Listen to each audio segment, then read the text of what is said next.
네, 오늘도 굉장히 많은 분들이 전화 연락 주고 계십니다. 첫 번째 시청자님, 그럼 바로 만나보도록 하겠습니다. 안녕하세요. 네, 안녕하세요. 네, 반갑습니다, 시청자님. 예, 네, 오늘 어떤 종목 고민되셔서 연락 주셨을까요? 예, CG트로닉스요. 네, 신규 상장주를 가지고 계시네요. 예, 네, 매수가랑 비중 어떻게 되실까요? 22,000원에 30% 비중이에요. 22,000원에 비중은 30% 정도요. 혹시 예. 언제쯤 들어가셨을까요, 시청자님? 그 9월 초에요. 9월 초에 들어가셨고요. 비중도 좀 예. 있으시고 네. 조금 예. 많이 밀려서 걱정이 되실 것 같은데 일단 네 분의 의견부터 들어보고 한번 의견 들어보도록 할게요. 네 분은 CG트로닉스 어떻게 생각하시는지 부정인지 긍정인지 팻말 바로 들어주시죠. 네. 올 파란색이 그러니까요. 나왔습니다. 차장님은 아까 네. IPO 굉장히 긍정적으로 본다라고 하셨는데 부정 남겨주셨고요. 네. 다른 분들도 다 똑같이 부정 네. 의견이신데 그럼 정태근 팀장님께서 이사님께서 CG트로닉스 부정을 주신 이유가 뭔지 지금이라도 매도를 해야 하나요? 팀장인가요? 이사인가요? 정확하게 좀 해주시면. 우리 이사님. 네. 예. 그 제가 신규 상장주를 되게 좋아해요. 되게 좋아하는데 네. 이게 그래서 최근에 뭐 센서뷰라는 종목도 좀 보고 있습니다. 보고 있는데 이게 신규 상장주 같은 경우는 우리가 하나 감안을 해야 될 게 뭐냐면은 아시겠지만은 이게 소위 말하는 IPO 때 공모가를 올리기 위해서 이제 가지고 있는 가치를 모두 다 연결을 하게 되거든요. 그렇기 때문에 공모가에 다 반영이 되기 때문에 주가 반등이 나기가 쉽지가 않아요. 그러다 보니까 이 IPO에서 적용되지 않았던 신규 모멘텀이 나와야 주가가 움직이는 경우가 상당히 많거든요.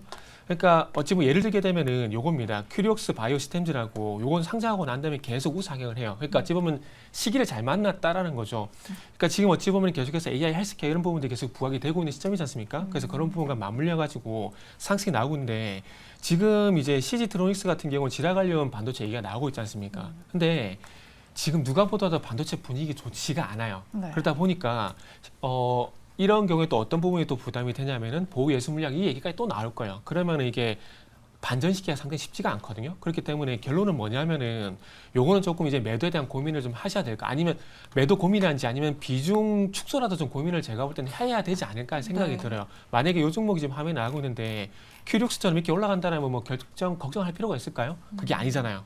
지금 어쨌든 IPO를 하게 되면서 모든 게 다 반영이 된 상황들이고, 그리고 날짜를 보게 되면은 8월 21일 날 지라 관련 반도체 관련 이슈가 반영이 되게 되면서 여기서 추세 한번 돌려보려고 했지만은 이게 그냥 여기서 끝이 나버렸거든요. 그러면은 당분간 반도체 분위기도 좋지 않을 것 같다. 그리고 지금 시장 분위기 좋지 않다라게 된다라면은 여기서 어찌 보면 추가락이 나올 건 뭐 불보듯 뻔하다고 봐야 될 것 같습니다. 뭐 지라 관련 반도체를 보고 이거를 중장기적으로 장기적으로 본다라면은 뭐 상담하실 필요가 없겠지만은 지금 어쨌든 매수가 대비 하락을 하고 있는 폭이 좀 크기 때문에 단기적으로 또 보는 것도 있다라고 봅니다. 그렇기 때문에 요거는 소위 전문가분들이 이런 얘기 많이 하셨습니까? 반등시 매도. 그래서 만약에 제가 요 종목을 가지고 있다라면은 반등시 매도를 좀 고민을 할 것 같습니다. 그렇기 때문에 서두에 말씀드렸듯이 최소한 비중 축소라도 한번 고민을 오늘부터 좀 고민을 해보시라는 말씀을 좀 드리고 싶네요, 저는. 반등시 매도, 네. 비중 축소에 대한 의견을 말씀해 주셨네요. 네 분 다 부정이시니까요. 네. 여기까지 한번 듣도록 하겠습니다. 저희 바로 또 다음 시청자분도 만나보도록 할게요. 시청자님 안녕하세요. 안녕하세요. 반갑습니다. 네, 반갑습니다. 시청자님 오늘 어떤 종목 들고 계세요? 제약바이오 오스코텍인데요. 네, 네. 매수가랑 비중 어떻게 되세요? 31,400원에 10%. 며칠 전에 매수가 위로 올라왔는데 그때 안 파신 거죠? 네, 그냥 조금 올라갔었어요. 네. 어떤 부분이 혹시 고민되셔서 연락 주셨을까요, 시청자님? 얼마까지 갈런지, 아. 매수가까지는 올런지. 네, 알겠습니다. 그럼 네 분 통해서 의견 바로 들어보도록 하겠습니다. 자, 네 분 준비되셨으면 판넬 들어주시죠. 그래도 이번에는 긍정 의견이 참 많고요. 우세하네요. 네. 이사님만 부정 의견 남겨주셨어요. 예. 네, 일단 그러면 긍정 의견부터 먼저 들어보도록 할까요? 팻말을 꼿꼿하게 들고 계시는 네. 우리 손유로 팀장님께 여쭤보도록 할게요. 오스코텍 조금 더 기다리면 매수가 위로 올라올 수 있을까요? 어디까지 갈까요? 네, 우선 좀 기술적인 지지권을 이탈하지 않는다라고 하면 충분히 좀 올라오지 않을까 그렇게 판단을 하고 있고요. 네. 일단 오늘 시장 상황을 보시면 아시겠지만 반도체가 굉장히 약했지만 제약바이오는 건조했다라고 판단하고 있고요. 뭐 삼성 바이오로스나 뭐 셀트리온처럼 대장급 제약바이오 기업들은 외인과 기관이 꾸준하게 순 매수세가 들어오는 모습이고, 뭐 알테오젠이나 삼성대왕 제약처럼 아실만한 종목들도 수급 동향이 좋기 때문에 제약바이오는 당분간 좀 지속되지 않을까 그렇게 보고 있고, 오스코텍은 조금 아쉽습니다. 지금 외인과 기관의 매도세가 꾸준히 나오고 있는데 개인 투자분들께서 해당 물량을 잘 받아주고 계셔서 그나마 좀 다행이다라고 판단되고 있고요. 오스코텍 관련 뉴스를 보더라도 뭐 알츠하이머병 관련, 뭐 치매 치료제 관련, 뭐 임상 1상, 뭐 임상 뭐 2상 뭐 승인 받았다. 부정적인 뉴스 하나도 없습니다. 부정적인 뉴스가 없는데 단기적인 재료, 이제 1상이랑 2상 넘어갈 때도 1상 승인 난 다음에 2상 준비를 한 다음에 2상을 진행하듯이 어떤 임상 승인이나 임상에 대한 결과가 좋았다, 이런 뉴스는 어떤 단기적인 차익 실현을 하고자 하는 그런 주주분들에게 좀 단기 차익할 수 있는 재료가 될 수 있다고 판단되고 있고, 오스코텍이 일단 외인과 기관의 매도세가 나오고 있지만 장대 양봉을 만들었을 때보다는 거래량이 많지 않고 있기 때문에 이분들이 뭐 악의적인 의도로 매도를 했다기보다는 제가 서두에 말씀드린 것처럼 1차적인 단기 재료 소멸로 볼 수 있는 결과물이 나온 뉴스가 나왔기 때문에 단기적인 차익 실현했다, 그걸 좀 판단을 하고 있고, 제약바이오는 서두에 말씀드린 것처럼 어떤 시장의 방향성에 따라서도 각기 모멘텀으로 재방향을 갈 수 있는 섹터이지만 시장이 안 좋을 때는 오히려 상승 모멘텀을 가질 수 있는 종목이기 때문에 조금 매매 관점으로 지켜보시는 게 좋을 것 같다, 그렇게 판단되고 있고요. 매수가는 그렇게 나쁘지 않으신데 비중이 작으셔서 다행입니다. 그래서 오스코텍에 대해서 아직 뭐 임상 3상도 가지 않았기 때문에 추가적인 상승 모멘텀 나올 수 있다라고 판단되고 있고, 혹시라도 추가 매수를 하실 것이라고 하면은 전 추가 매수 한 26,000원에서 27,000원 가량이 괜찮다, 그렇게 판단되고 있지만 추가 매수 가격 주지 않고 60일선에서 반등하길 바라겠습니다. 하지만 26,000원에서 27,000원 추가 매수했을 때는 반드시 해당 지점 마이너스 6%나 마이너스 7% 구간은 손절가를 잡고 대응하시는 게 좋을 것 같다고 판단되고 있고요. 네. 서두에 말씀드린 것처럼 제약바이오 모멘텀 아직 살아있으니까 맥점 잡고 반등하기를 기원하도록 하겠습니다. 네, 네. 반등해줘서 또 수익 나셨으면 좋겠네요. 그러니까요. 매수가도 좋고 비중도 좋다라고 이렇게 말씀해 주셨는데 이사님께서는 부정 의견을 이렇게 자신 있게 들어주셨습니다. 유일하게. 그러니까요. 아까 좀 전에 큐리옥스 바이오 시스템즈는 좋다, 모멘텀이 좋다라고 분명히 바이오주 이야기하시면서 말씀해 주셨는데 오스코텍은 왜 이렇게 부정적으로 보고 계신 걸까요? 일단은 지금 시장 상황에 맞는 전략을 좀 가져가야 될 것 같아요. 네. 뭐 시장 상황이 좋아가지고 종목이 가게 된다라면 뭐 아무 걱정이 없겠지만은 지금은 한 가지 이제 그러니까 이 종목을 보기 이전에 전반적으로 시장 상황을 먼저 저는 봐야 된다고 보고 있거든요. 지금 보게 되면 전반적으로 시장 분위기가 좀 좋지가 않아요. 그렇기 때문에 종목 자체적으로 강한 모멘텀으로 인해 가지고 상승이 나온 종목들, 예를 들게 되면 뭐 오늘 같은 날 클리오 같은 종목들, 그리고 좀 전에 말씀드린 센서뷰라든지, 그리고 또 뭐가 있을까요? 뭐 이런 종목들인데, 그러니까 지금 시장 상황에서는 이런 시장 안 좋은 상황에도 불구하고 힘을 계속 내주면서 시장 상황 무시하고 가는 종목들이 있다라면은 그런 종목들은 계속해서 가져가는 게 맞겠죠. 그런데 바이오라는 게 참 웃긴 게요. 요게 지금 이제 그 알츠하이머인가 일상 얘기가 나왔는데 요런 회사들 같은 경우는 시가총액이 작기 때문에 그런 이슈가 나게 되면 계속 치고 나가야 정상입니다. 근데 치고 나지 못하고 힘이 좀 빠져버렸다는 부분들, 그리고 화면을 보게 되면 최근에도 32,500원 돌파 시도가 있었지만 여기서 돌파가 되지 못했거든요. 네. 그럼 어찌 보면은 이상에 대한 얘기가 나오기 전까지 요거는 일상에 대한 모멘텀이 지금 충분히 반영이 됐을 가능성도 있다라는 겁니다. 그 부분에서 우리가 고민을 해보자라는 거죠. 이 회사가 진행하고 있는 치매 치료제라든지 알츠하이머에 대해서 가지고 있는 기술력을 무시하는 게 아닙니다. 이 기술력을 가지고 과연 주가가 얼마만큼 많이 이끌어줄까가 항상 관건이거든요. 근데 그런 측면에서 봤을 때 오스코텍이 벌써 힘이 좀 빠졌다라는 건 시장에 대한 영향도 분명히 있다라고 보겠지만은 이 시장 영향 플러스 해가지고 종목의 힘이 어찌 보면 지금 빠졌을 가능성도 있다라는 거죠. 그런 측면에서 보게 된다라면은 제가 볼 때는 이 종목의 가장 그 최상의 흐름은 28,000원 전후에서 버텨주는 것마다 가장 최상의 흐름이라고 봅니다. 그러나 그 자리를 만약에 이탈을 하게 된다라면은 앞으로 고민이 더 깊어질 가능성이 높거든요.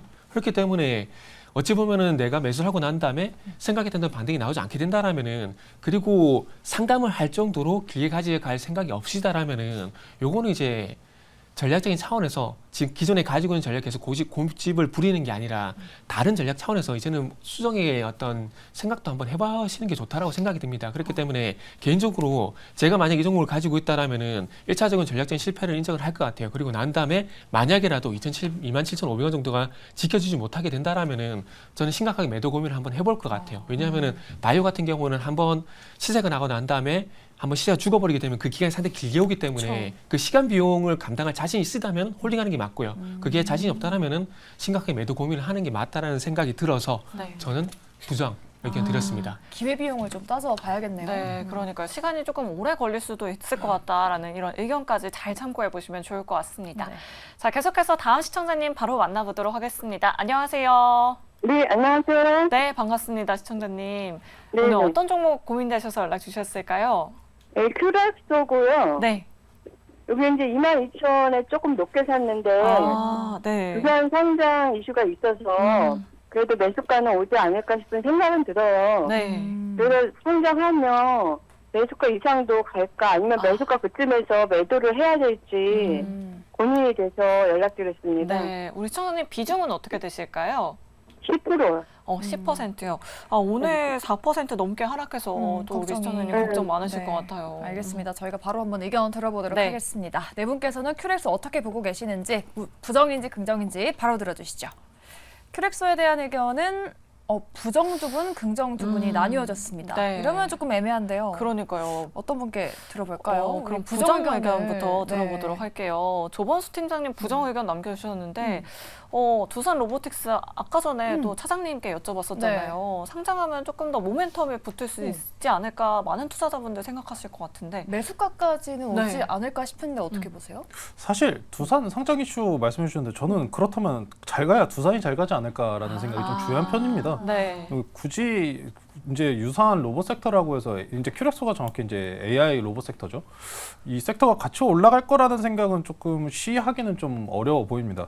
제가 최근에 시장을 바라보면서 이제 연관적으로 좀 바라보는 섹터들이 AI 의료, 반도체, 그리고 로봇 이런 섹터들이 전반적으로 엮어봤었을 때 반도체와 AI의 이 엮여 있는 섹터 중에 하나인데 최근에 이제 큐렉스뿐만 아니라 뷰노, 루닛 그리고 반도체 업체 섹터들도 이게 최근에 상승분을 굉장히 많이 올라온 종목들이 공급망 이슈가 같이 불거지면서 전반적으로 하락세를 좀 내비치고 있는 상황인데요. 이제 큐렉소가 FDA 승인권까지 이제 나쁜 이슈만 있는 건 아닙니다. 좋은 이슈가 연관되어 있음에도 실질적으로 차익 구간으로 넘어가는 흐름세가 좀 강하다는 게 주요적인 판단입니다. 아마 이제 이런 종목들 같은 경우에는 기술적으로 추세 지지 여부가 상당히 중요합니다. 근데 큐렉소 같은 경우는 일단 단기 추세를 한번 벗어났어요. 오늘 기준으로 단기 추세를 한번 벗어났기 때문에 이제 여기서 이제 이번 주 내 기준으로 아마 변동성을 좀 깨하시는 구간이 될 것 같습니다. 기술 구간으로 아마 2만 원대 근처가 단기 지지 내지 저항 라인이 지금 형성이 되어 있는 상황인데 해당 구간을 좀 올라선다 하면은 일부 좀 차익을 일부 약손실 내지는 보합권 내로 충분하게 정리를 하실 수 있으실 것 같고 이제 다만 이 하락 추세가 그대로 유지된다고 하면은 조금 위험하실 수 있는 구간이어서 저는 기술적 구간 때문에라도 좀 부정적인 의견을 드렸고요. 반도체 이슈가 지금 일단 단기적으로 끝날 것 같지는 않은 모양새입니다. 이제 뭐 TSMC라든지 이런 이슈가 실질적으로 7월에서 8월 사이에 계속해서 나왔던 이슈입니다. 네. 이제 공급사에서 이제 납품 지연이 있습니다라고 이야기해도 애리조나 공장 관련해서도 2025년까지 이미 밀렸던 거는 앞서서 나왔던 사실인데 그럼에도 불구하고 악재적인 재료로 삼고서 이제 내린다는 거는 차익을 하겠다는 의지가 상당히 강한 지금 상황입니다. 그래서 AI, 로봇 내지는 반도체 이런 지금 고가권 형성에 위치한 종목들은 추세가 이탈했다 하시면은 조금 마음을 좀 독하게 먹으시고 일부 좀 비중을 축소하시거나 아니면은 정리하시는 방향으로 좀 오히려 안정성을 꾀하시는 방향이 중요해 보입니다. 이제 물론 이런 손실분으로 이제 확정짓는 방향으로 간다는 게 물론 쉬운 일은 아닙니다. 다만 이제 이 장기간 이제 특히 고가권 내에서 물려 있는 형태로 지금 이제 결부가 되신 상황이기 때문에 상당히 좀 주의를 요할 필요가 있다라고 해서 저는 부정적인 의견 드렸고요. 큐렉소가 뭐 미래성장 가치는 나쁘진 않습니다. 정부에서 지원책도 지속적으로 나오고 있는 모습이고 이제 의료기기 판매권회 같은 경우에는 일단 단기적으로 보는 이슈는 아니니까요. 나쁘지는 않지만 지금은 일단 비가 내리기 때문에 피해야 될 때다. 네. 그렇게 이야기해드리겠습니다. 네, 업황 자체를 조금 부정적으로 보고 계시는 것 같습니다. 그러면 긍정 의견도 한번 들어보고 싶은데요. 네. 손열희 팀장님께서 긍정 의견 남겨주셨는데 우리 시청자분께 좀 희망을 주실 수 있을까요, 팀장님? 네, 희망 한번 들어보도록 네. 하겠습니다. 일단 기술적 분석을 쓸 때는 저도 조 팀장님과 비슷합니다. 일단 61선을 지지했으면 좋겠는데 이탈했습니다. 하지만 수급 쪽에 보니까 기관 투자가들이 매도를 했는데 외국인 투자가들이 꽤 적극적으로 매수를 하고 있습니다. 그래서 저는 큐렉스는 한 이틀에서 3일 정도는 기회를 더 줘야 되지 않을까 그렇게 판단을 하고 있고요. 우리가 뭐 JLK나 뭐 루닛이랑 뷰노 지금 날고 길고 하는 이제 의료 AI 관련 종목들 중에서 이제 유일하게 실적이 나오고 있는 종목입니다. 큐렉스 같은 경우 꾸준하게 로봇 암 관련해가지고 일본 로봇 기업들과 수주도 하고 있고 관련 모멘텀은 이제 팀장님께서 다 말씀해 주셨고 5분기 연속 매출 성장 중이고 분기 실적도 흑자가 나오고 있기 때문에 2023년 연간 실적 턴어라운드 할 수 있다라고 판단되고 있는데 이게 오히려 큐렉스 입장에서는 단기적인 재료 소멸로 될 수 있습니다. 우리가 성장주를 투자할 때 실적이 안 나오면은 사실 조금 맘 편하게 투자할 수가 있습니다. 수급동에 몰려도 실적이 안 나오니까 밸류에이션이 안 되다 보니까 그 기대감 우상할 수 있습니다. 하지만 큐렉소는 2023년 연간 실적 흑자전을 하게 되면 이제 퍼가 나오겠죠. 퍼가 나왔을 때 퍼가 122 정도 되는데 AI나 의료 AI의 업종 퍼가 200에서 400 사이기 때문에 이게 뭐 고평가다, 뭐 저평가다, 뭐 논할 수 있겠지만 그 부분 이제 연간 실적 발표되는 2023년 2월이나 3월에 조금 집중해야 되는 부분이고 우리가 일단 큐렉스가 의료 AI 관련해서 대장은 아니지만 4등에서 5등 정도는 한다고 봅니다. 그 다음에 앞에 있는 전방 기업이라고 할 수 있는 대장급 종목들의 수급이 아직 살아있기 때문에 그 다음에 의료 AI 중에서 실적이 나오는 종목이고 기간의 매도세를 외인이 잘 받아주고 있기 때문에 기술적으로 60에서 이탈한 것은 아쉽지만 한 이틀 정도 더 본 다음에 큐렉소의 처분을 결정해도 늦지 않을 것 같다. 그래서 네. 말씀을 드려보도록 하겠습니다. 네, 이렇게 긍정 의견까지 좀 시청자분께 희망을 조금이라도 좀 드려봤습니다. 참고하시면 좋을 것 같아요, 시청자님. 저희 바로 다음 시청자분도 만나보도록 할게요. 시청자님 안녕하세요. 예, 안녕하세요. 네, 안녕하세요. 오늘 어떤 종목 고민되실까요? 폴라리스 오피스요. 네, AI 종목 갖고 계시고 매수가랑 네, 네. 비중 어떻게 되실까요? 5,810원에 20%. 매수하신 이후로 조금 흘러내려서 그러니까요. 걱정이 되실 것 같아요. 네, 그럼 예, 바로 네 분 통해서 의견 들어보도록 하겠습니다. 자, 네 분 준비되셨으면 팻말 들어주시죠. 폴라리스 오피스에 대한 의견은 반반으로 네, 이번에도 반반으로 나뉘었습니다. 나뉘었습니다. 오늘 뭐 반도체 주들도 많이 빠졌지만 AI 관련 주들도 맞아요. 조금 악재가 나오면서 네이버가 뭐 3% 넘게 빠졌더라고요. 어떤 분께 의견 한번 들어볼까요? 우리 손여로 팀장님께서 네. 또 한 번 더 긍정의 의견을 좀 말씀해 주시면 좋을 것 같아요. 어떤 말씀해 주실 수 있을까요? 네, 우선 좀 수급이나 이런 것들은 조금 아쉽지만 네. 충분히 좀 반등할 수 있는 모멘텀이 다양한 기업이다 그렇게 좀 말씀을 드리고 싶고요. 일단 폴라리스 오피스 같은 경우 이제 오피스 관련 업을 영위를 하고 있고 한컴 뷰어를 제공을 하고 있습니다. 게다가 이제 네이버 관련이 있는 기업이기 때문에 하이퍼클로버 X 관련 주다라고 좀 말씀을 드리고 싶고요. 사실 하이퍼클로버 X 출시 전에 매수하셨다라고 하면 베스트일 텐데 하이퍼클로버 X가 나오고 네이버와의 연관성이 부각이 되면서 단기적 슈팅이 나왔기 때문에 지금 매수하신 가격이 5,800원이면은 매수 시점이 하이퍼클로버 X 발매 이전인지 이후인지 잘 모르겠습니다. 하지만 지금은 결과론적으로 하이퍼클로버 X가 출시가 됐고 이 하이퍼클로버 X의 평가가 이루어지고 있기 때문에 단기적인 재료가 소멸은 되고 있다. 그래서 좀 말씀을 드리고 싶은데 일단은 저는 이제 폴라리스 오피스를 예전에 하이퍼클로버 X 발표하기 전에 공부를 좀 했었는데 한글과 컴퓨터 더불어서 국내 소프트웨어 양대 산맥으로 평가가 되고 있습니다. 한글과 컴퓨터 워낙 이렇게 높은 곳에 있지만 폴라리스 오피스가 그 뒤를 쫓아가고 있다고 하고 있고 폴라리스 오피스가 자체에 만든 소프트웨어에서 AI 구독 서비스를 한다고 합니다. 그래서 예전 MS가 MS AI를 출시했을 때 구독 서비스를 통해서 실적이 나올 것이라는 전망이 있었고 폴라리스 오피스도 이 폴라리스 오피스 AI를 통해서 구독 서비스를 통해서 실적이 나올 수 있을 것이다라는 리포트가 나온 적이 있습니다. 그래서 지금은 하이퍼클로버 X 출시에 따른 단기적인 재료 소멸 구간이지만 60일선을 아직 이탈하지 않았습니다. 60일 20일선 지지한 이후에 외인과 기관이 수급이 들어온다고 하면은 이 폴라리스 오피스가 하이퍼클로버 X발 모멘텀, 그다음에 구독 서비스발 모멘텀으로 실적이 나오는지 확인하고 처분해도 늦지 않을 것 같다. 좀 말씀을 드려보도록 하겠습니다. 아, 네, 조금은 더 가져가 보자라는 이런 의견 남겨주셨습니다. 네. 그럼 부정 의견도 한번 들어봐야 할 것 같아요. 사실 로봇주들도 요즘 조정받고 있는데 AI 관련주들도 이렇게 조정받는 종목 참 많단 말이죠. 아, 과연 이 섹터가 조금 무너지는 건지 오늘 차장님께 한번 여쭤보도록 할게요. 폴라리스 오피스 왜 부정 의견 들어주셨을까요? 우선 뭐 거시적으로 본다고 한다면 이제 저는 이제 FOMC 회의 전까지는 이제 AI 관련주 또 이제 뭐 로봇 관련주는 두산 로보틱스 상장이 있겠지만 이 관련했던 종목들에 대한 차익에 대한 좀 약간 두려움이 있거든요. FOMC 회의 전까지는 이런 종목들에 대한 어떤 AI가 뭐 테마라고 할 수는 없지만은 이거에 대한 그 어떤 기반이 나오면서 기반이 있으면서 실적이 나오는 섹터는 아니라고 판단되고 있어서. 뭐 지난주에도 이제 이 미국 증시 본다고 하더라도 AI 관련주 떨어졌던 걸 봤을 때 약간 좀 수급적인 면에서 좀 불안한 부분은 좀 있다라고 좀 생각이 되고 있고, 그다음에 폴라리스 오피스 지금 주가가 그 전에 올라갔던 부분은 AI 관련주도 있겠지만 하이퍼클로버 X에 대한 어떤 파트너십, 또 이제 엔비디아의 그 실적과 주가에 그대로 폴라리스 오피스도 연동이 되는 모습 많이 보여주었거든요. 뭐 그러기 때문에 이 폴라리스 오피스가 지금 대외적인 어떤 그 분위기에서는 좀 좋은 상황은 아니고, 그리고 뭐 실적을 봤을 때도 이 올해 1분기 때, 뭐 상반기 때 그 영업이나 그 당기순이익이 많이 증가를 했거든요. 매출액은 이 작년과 비슷한데, 근데 이게 이유가 이 폴라리스 오피스의 어떤 플랫폼이나 이 소프트웨어의 판매라기보다도 지금 관계사나 여러 가지 그 매각이나 이런 부분에 있어서 지금 이익이 좀 잡힌 부분이 있어서 우선 본업 부분에 있어서 뭔가 좀 튼튼해야 되는 게 맞다라고 판단되고 있습니다.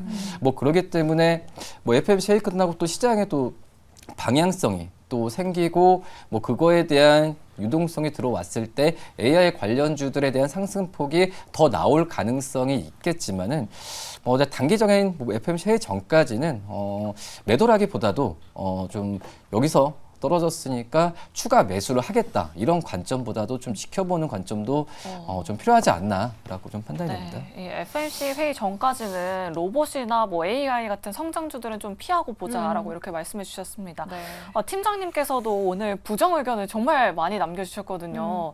팀장님도 좀 그런 의견이실까요? 이사님? 네. 오늘 거의 모든 종목을 다 부정으로 남겨주신 것 같아요. 그러네요. 네. 근데 지금 시장 상황에서는 부정이 개인적으로 많을 수밖에 없을 것 같아요. 시장 그리고 상황이. 최근에 이게 종목 상담을 하게 되면은 종목들의 공통점이 뭐냐면은 2차 전지 AI 로봇이에요. 맞아요. 네.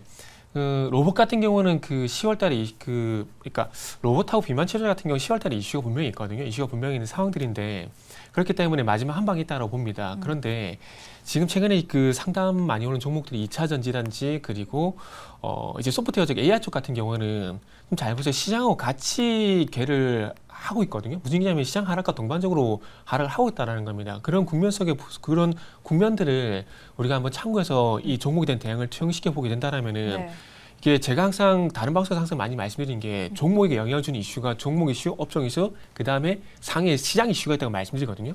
시장 이슈를 이기면서 가는 종목이 아니라면 지금 시장에서 그게 쉽지가 않습니다. 그렇기 때문에 제가 계속해서 상승한 종목들을 비교한 이유가 거기에 있다고 좀 보시면 되거든요. 그렇기 때문에 지금은 가지고 계신 종목들을 봤을 때 시장과 동반적으로 하락을 하게 된다라면은 이거는 일단 매도 고민을 일단 할 수밖에 없는 것들이죠.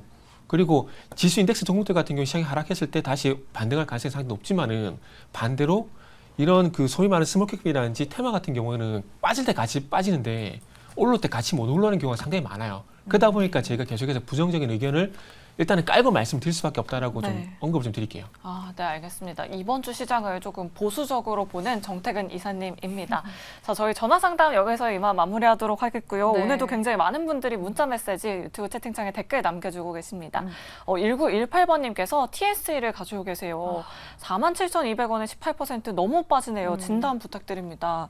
오늘 TSE가 10% 넘게 빠져서 우리 시청자님 고민이 너무 많으실 것 같아요. 빠르게 내분의 의견 한번 들어보도록 하겠습니다. 내분은 TSE에 대해서 어떤 의견 갖고 계시는지 팻말부터 바로 들어주시죠. TSE에 대한 의견은 이번에도 네. 반으로 갈렸습니다. 그러니까요. 부정 두 분, 긍정 두 분인데요. 조범수 팀장님 긍정 의견 좀 네. 들어보도록 할게요. 오늘 10% 너무 많이 빠져서 시청자님 걱정되실 것 같은데. 희망을 좀 갖고 계신 것 같아요. 네. 제가 원래 반도체 매도 의견 되게 자주 내지 않았습니까? 맞아요. 네. 근데 이제부터는 좀 이제 어느 정도 이제 잘 이제 구별을 하면서 보셔야 되는 게 이제 TSE 같은 경우에는 낸드 매출이 한 6에서 70% 되는 좀 기업입니다. 그러니까 최근 시장에서 왜 이렇게 빠졌냐? 오늘 뭐 기관이 매물을 좀 많이 매도가 나오긴 했는데 사유가 이렇습니다. 시장에서 여지껏 기대했던 게 상저하고예요. 상저하고에다가 뭐 삼성전자 감산 관련해 가지고 이제 현물가가 반등이 나온다. 이제 시장이 기대했던 대로 반등 추세로 이제 넘어갔는데 과연 그 기대만큼 속도를 맞춰 올리기에는 공급망 이슈까지 여러 개 겹치니까 속도가 우리가 예상한 것에 비해서 많이 못 올라오겠다, 빠르게. 개선이 안 되겠다라는 얘기 때문에 이렇게 하락이 나온 건데, 근데 자세히 생각해 보시면은 이게 속도의 문제지 기간적인 차이는 아닙니다. 그렇기 때문에 눌리면 눌릴 때만큼 이런 낸드, DDR, 램 관련주들은 모아 가셔야 돼요. 조정 시마다 매수 관점으로 천천히 접근하시면은 큰 수익률을 줄 종목이기 때문에 아마 장기적인 관점에서 한번 접근해 보시면 좋을 것 같습니다. 알겠습니다. 네. 그럼 또 다른 반도체주도 하나 들어보도록 할게요. 그러니까 오늘 우리 반도체주가 유독 많이 들어왔어요. 네. 유지영님께서 HP, SP 갖고 계시는데 32,000원에 들어가셨다고 합니다. 과연 네 분 어떻게 보고 계시는지 HP, SP에 대한 의견도 들어보도록 할게요. 네 분 팻말 바로 들어주시죠. HP, SP도 나뉘어졌습니다. 나뉘어졌습니다. 이번에 조범수 팀장님은 그 대신 부정 의견 남겨주셨고요. 네. 어떤 분께 들어볼까요? 정태근 이사님께 네. 한번 들어볼까요? 어떤 의견이세요? 저요? 부정이요. 그 일단 반도체 같은 경우에 보시려면 길게 보셔야 될 거예요. 네. 왜냐하면은 지금 감산 이슈도 있고요. 조금 전에 낸드 얘기도 하셨는데 낸드도 분명히 좋아질 겁니다. 왜냐하면은 데이터 센터 매출 쪽 보게 되면 SSD 쪽 볼 수밖에 없거든요. 그렇기 때문에 좋아질 건데 조금 전에 그 이성우 차관께서 그 얘기하셨어요. FMC 얘기. 그러니까 지금은 시장 이슈를 못 이기는 종목 같으면은 그 가지고 계신 겁이 난다라면은 이거는 못 버팁니다. 그렇기 때문에 지금 시장 안 좋은데 반도체 내년 보면 점수 분명히 좋아질 거라 보거든요. 길게 볼 거라면은 무조건 홀딩하시고 그게 아니라면은 요건 그냥 매도하십시오. 차라리 갖고 있는 게 되게 더 불편할 겁니다. 그렇게만 말씀 좀 드릴게요. 네, 알겠습니다. 지금 시청자분께서 부정 퇴근이라고 댓글 남겨주셨지만 그래도 우리 시청자님 힘내시길 바라겠습니다. 네, 좋습니다. 저희가 준비한 순서는 여기까지고요. 저희는 내일 이 시간에 다시 찾아오도록 하겠습니다. 오늘 방송 끝까지 함께해 주신 여러분 고맙습니다. 여러분 안녕히 계세요.